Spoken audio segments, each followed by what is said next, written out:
Hi YouTube, how are you doing? I'm doing pretty good. I had a surprise earlier today. I looked out and I thought I heard something. And then Doug's like, "What?" from his desk. And I look out my kitchen window and there's a cow in my yard. She was part Black Angus and part Hereford, the brown ones with the white face. So it was black with a white face.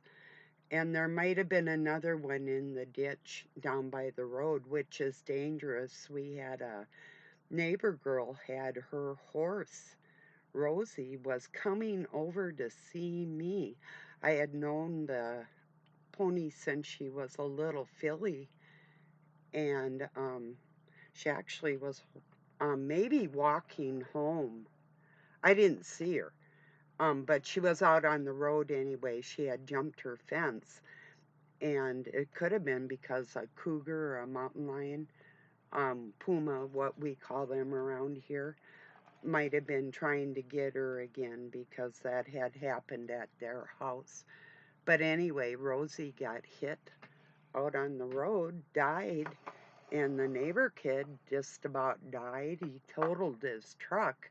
So if you hit something like huge out of, even a deer is dangerous, but so I had to make a community post on Facebook for my local town, asking people, telling them where I lived and saying there's at least one cow. I was talking to her for a while. She went out into my horse's pasture and tried to get out where the barbed wire is, and she couldn't, so she backtracked and then went out and headed south. So I don't know. Tried to call the people that have black cows like that are close to me. His wife died and he's about 80, and I think their kid is taking care of the place. So my other neighbors um, north of me raise Highlander Scottish cattle, if you know them, fuzzy little things.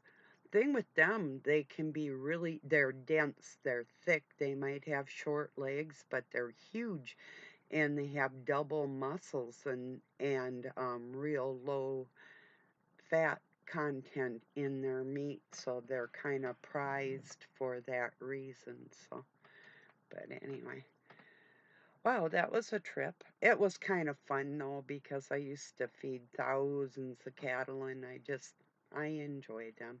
I raised three of my own calves too when I was a kid, so, and three pigs and chickens and rabbits and all kinds of horses stuff. My first horse was black, named Spade. She had a spade, just looked the shape of a spade on her head. I didn't name her, my cousin did. It's who I bought the horse from, so we kept the name. But anyway, beautiful little horse, really long mane, long tail, just sometimes she'd shine almost like navy blue. She was so black, and in the sunshine, she'd look almost navy blue. Just beautiful.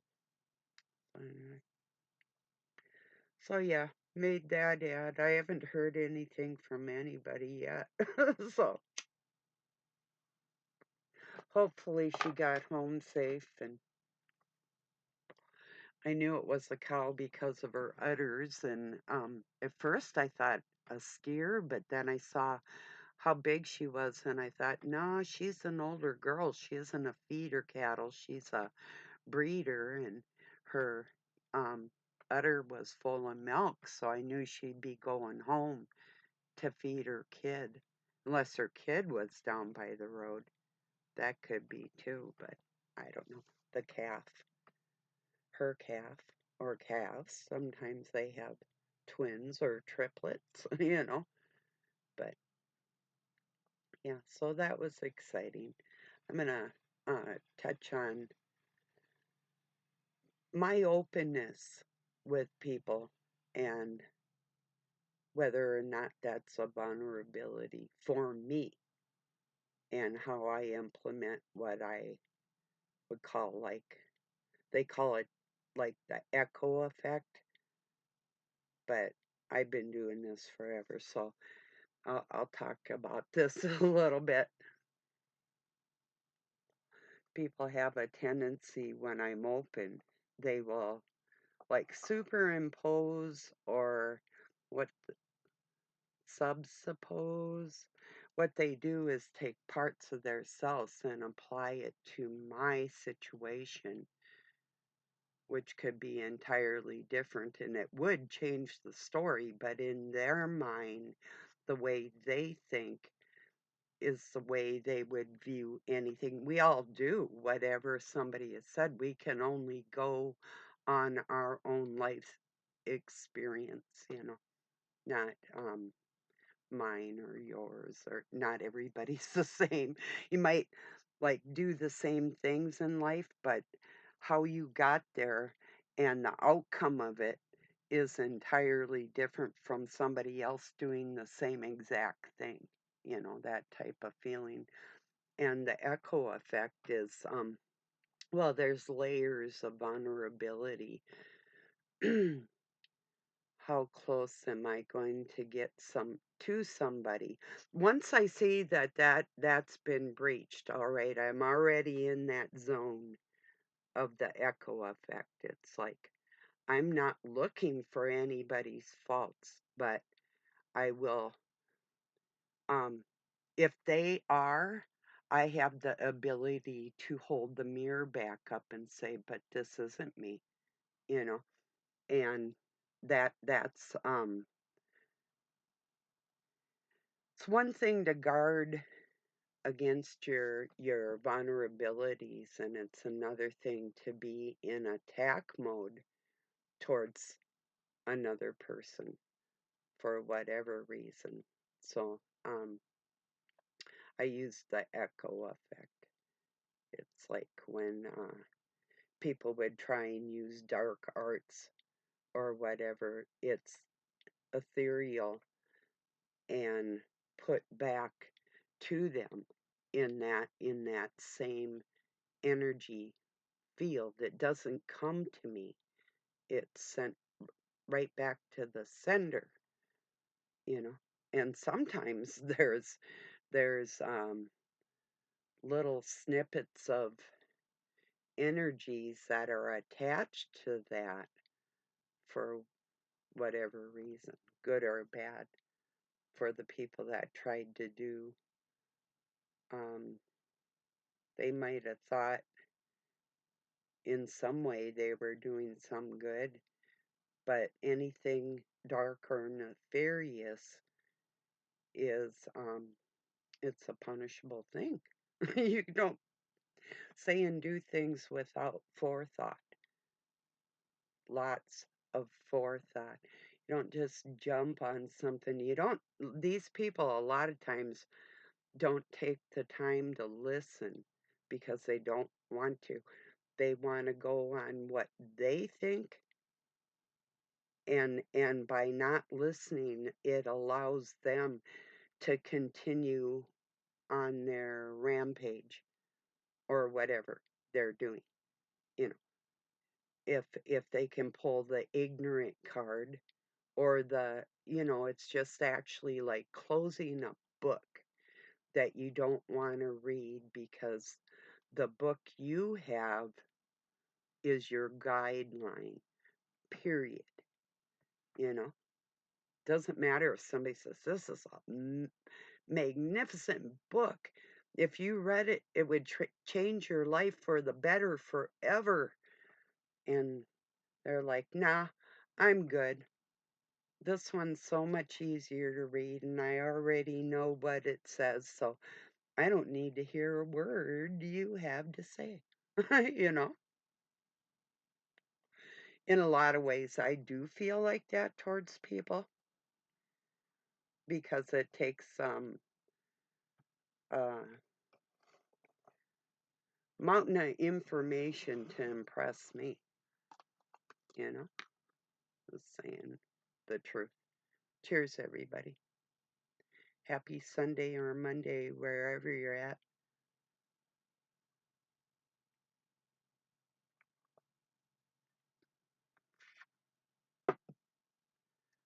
I heard Dr. Hillman make the statement about keeping our cups full, but first you have to have a cup. You know, I loved that. Yeah, I couldn't agree more.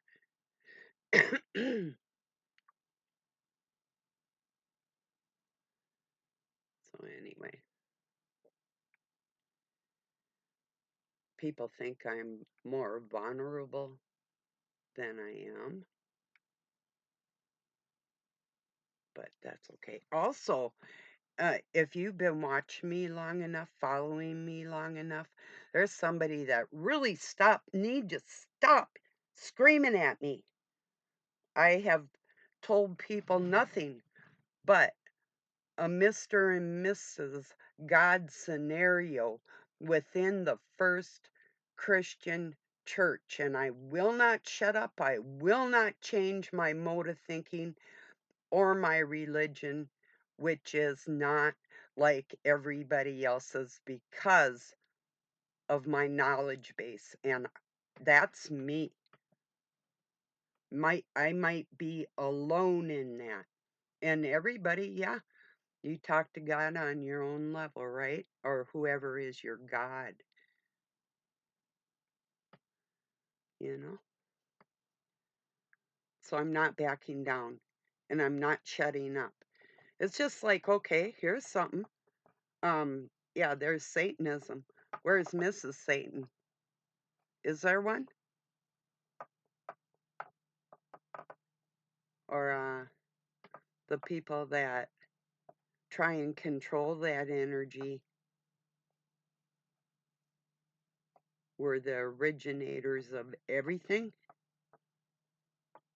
and one has one path and one has another path for the teaching experience of each one's position. So that's why I'm not, and you need to fucking stop screaming at me about it. I'm not asking, please. Oh, anyway. You know,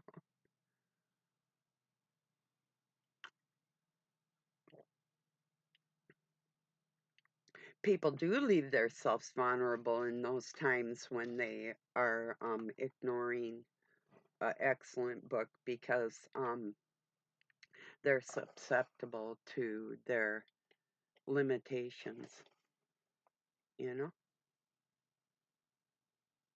Mm, somebody could sit there and scream at me all day what I don't know, but unless you actually know for a fact definitively that I don't know what I'm doing, that's okay. Or that I'm not in control of myself on a daily basis, that I would need somebody to supersede my thoughts, all of that. Knock it off.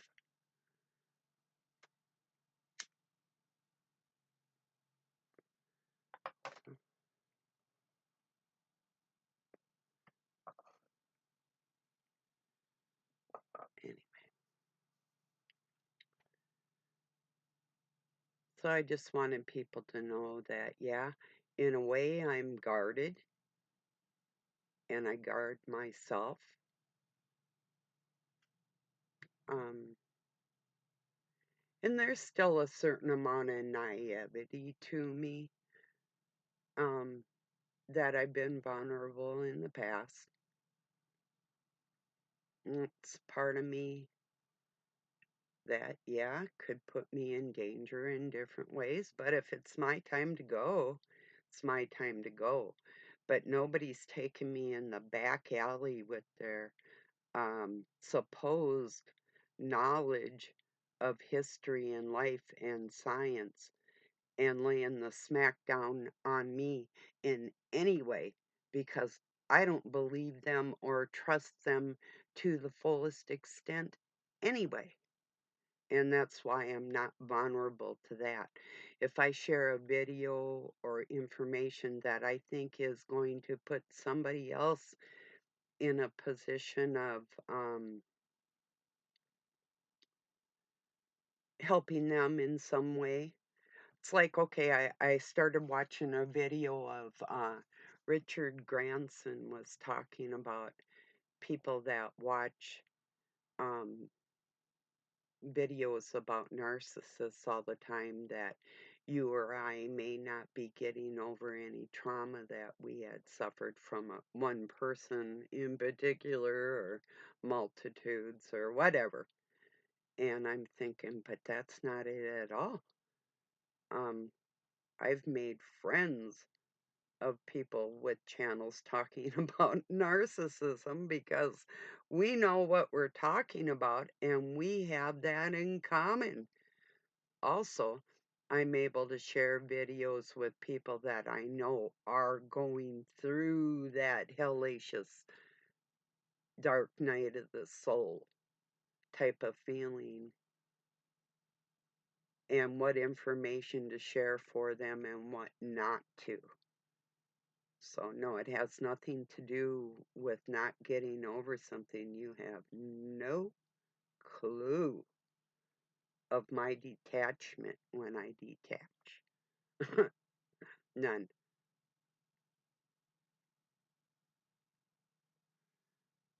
So, and I'm talking mentally, you know.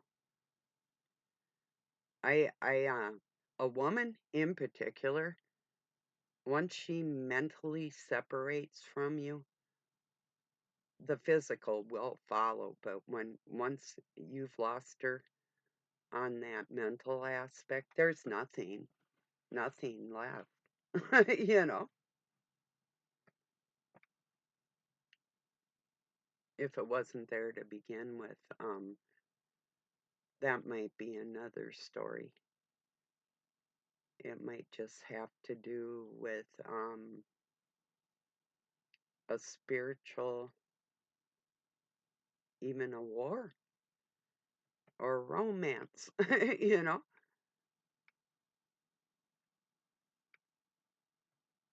maybe in the weirdest ways possible.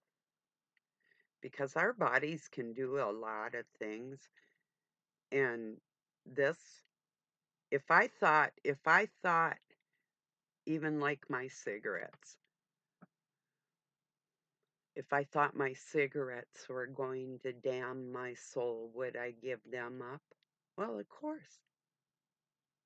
But I also know we heal from the inside out, and I am not going to get cancer from my cigarettes. I will not get something that's in all of our bodies the moment we are born, and you can learn how to control those things.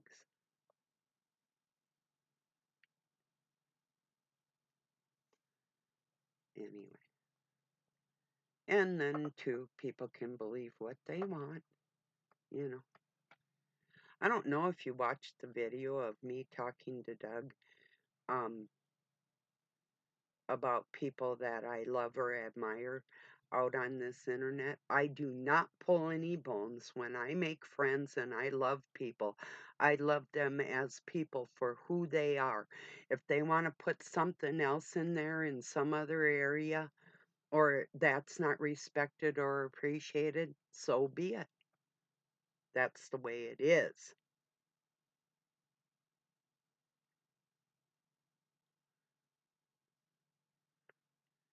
So, anyway, I just wanted people to know, yeah, I'm fully in control of my life.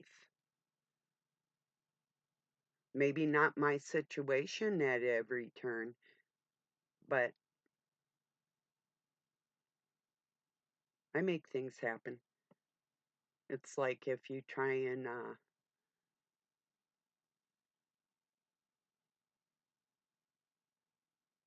if you confine a pig in a 30 by 30 um, kennel or whatever. I had a potbelly pig I adopted from some little girls. They were heartbroken, but they knew where their pig was.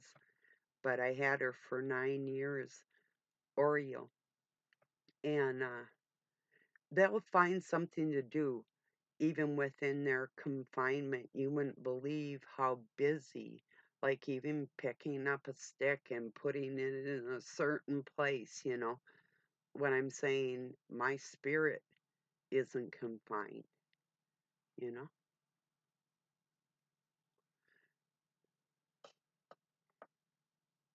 In a certain sense, um, if I didn't pay reverence to the Most High, um, and I don't mind that confinement. But if somebody were to sit there and say, "You're in prison and I own you," well, you might think ownership is 9/10 of the law, but that 1/10 is what will get you, because nobody owns me like that or puts me in a prison. You do not want to put me in a prison and think you're a prison guard of me. That won't work. Just for the record, you'll find out what imprisonment is after that. And you might feel like I do. I don't care because I know who you are, type of feeling. If that's you, cool, you know.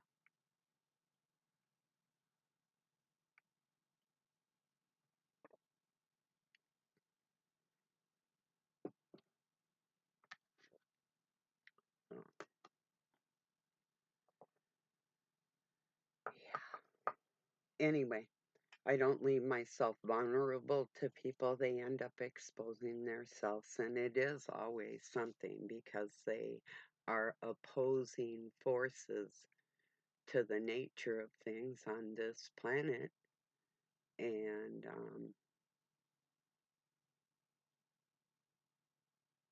they don't even realize it.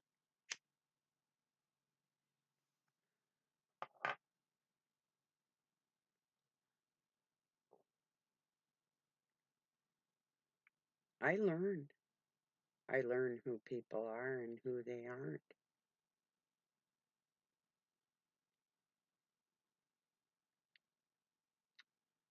My turkey turned out great yesterday, like that has anything to do with anything, but it was really good.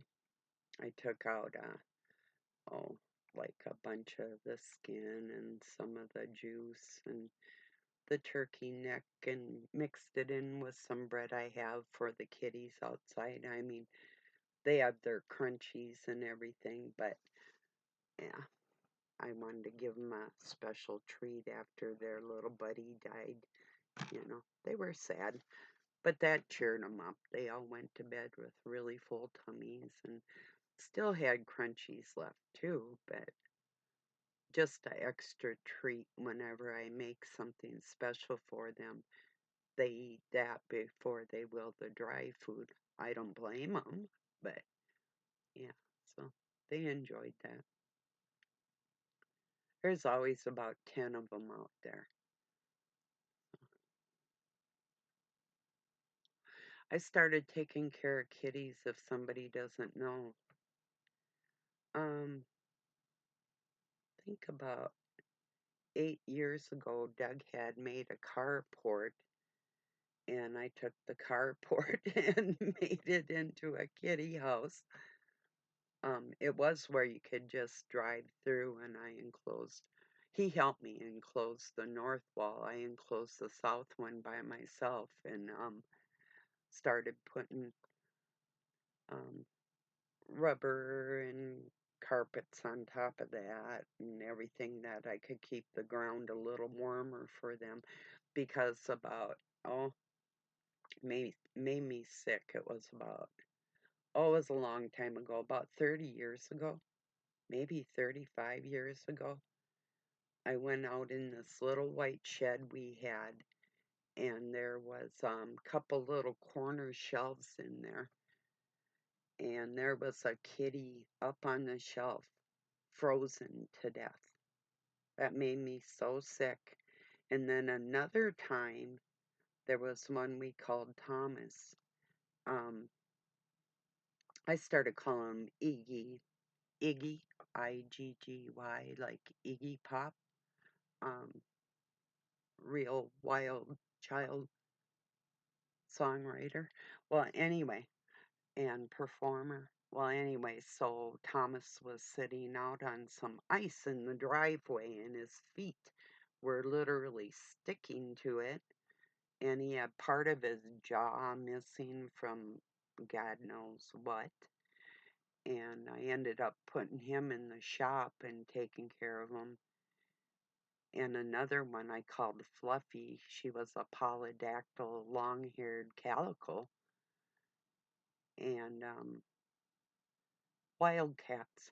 Maybe mixed with bobcat. The one Doug has is actually a bobtail cat, and um, the one I called Fluffy, she had one son that was about 12 pounds. I called Elmo, and he ended up going down to Texas to a woman. She took three cats that I tamed um, down to a. She had a like a petting zoo for children in Texas. So Elmo, he was part of the kitty parade that she had out there, like about 14 cats. And she took these orange ones. One I called Flo. She was fluorescent orange. I mean, the most bright orange cats you ever saw. Just totally cool. But anyway, so if I can tame them and they're healthy, I'll try and find them homes. But most of the time, you can't. They're just wild cats. But they do come and go. Speaking of coming and going, I saw a red-tailed hawk snag a puppy out of the driveway. Doug had a dog, um, part Springer and part Black Lab, and um, the neighbor dog came over and got her pregnant. So these puppies were out in the yard, and I seen a raptor come down and grab that puppy. I freaked. Then I also saw the father, the dog, grab his puppy and gnarl it and tried to shake it to death. And I ran out there. I was able to get the puppy out of his face and save it. But wow, that was a trip.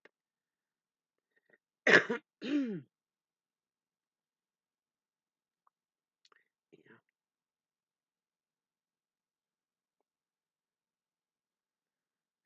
that neighbor dog ended up moving in for about a year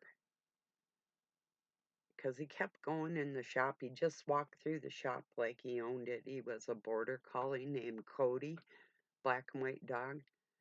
Beautiful dog. Um, just liked it better over here. And I kept calling her and telling her, your dog's over here again. I said, I'll just keep him then. She goes, you might as well. And then when then when they went to move, she called me up and asked if they could take their dog. And I said, go ahead. You know, it's just weird country life, right?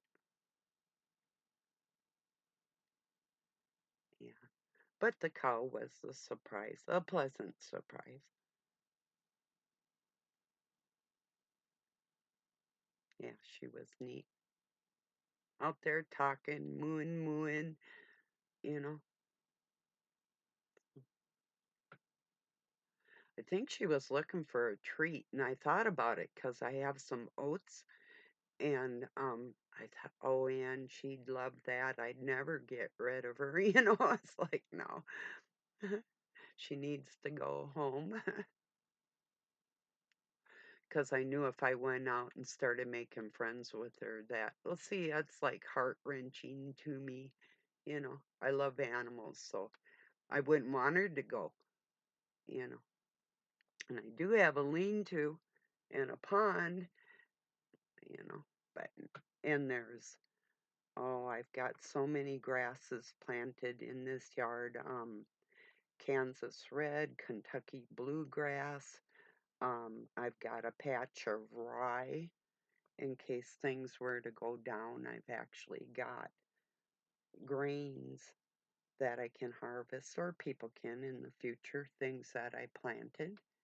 And yeah, put a lot of money into specialty grasses for my horse in different spots in my yard. Well, on the property. It's not just a yard, but yeah. Oh, yeah, it was a cool day so far. If nobody gets hurt, I hope she's home. She should be by now, hopefully. I just wanted to touch a little bit on my openness, you know, for people that don't have that about themselves. I do feel sorry for you, up to a point, because it's always used against me, but I just want to see who's going to use that, you know. Well, I appreciate you joining me. Um, have a wonderful week ahead. I intend to. Peace and love from Pine City, Minnesota, USA. Have a good night or a day wherever you're at.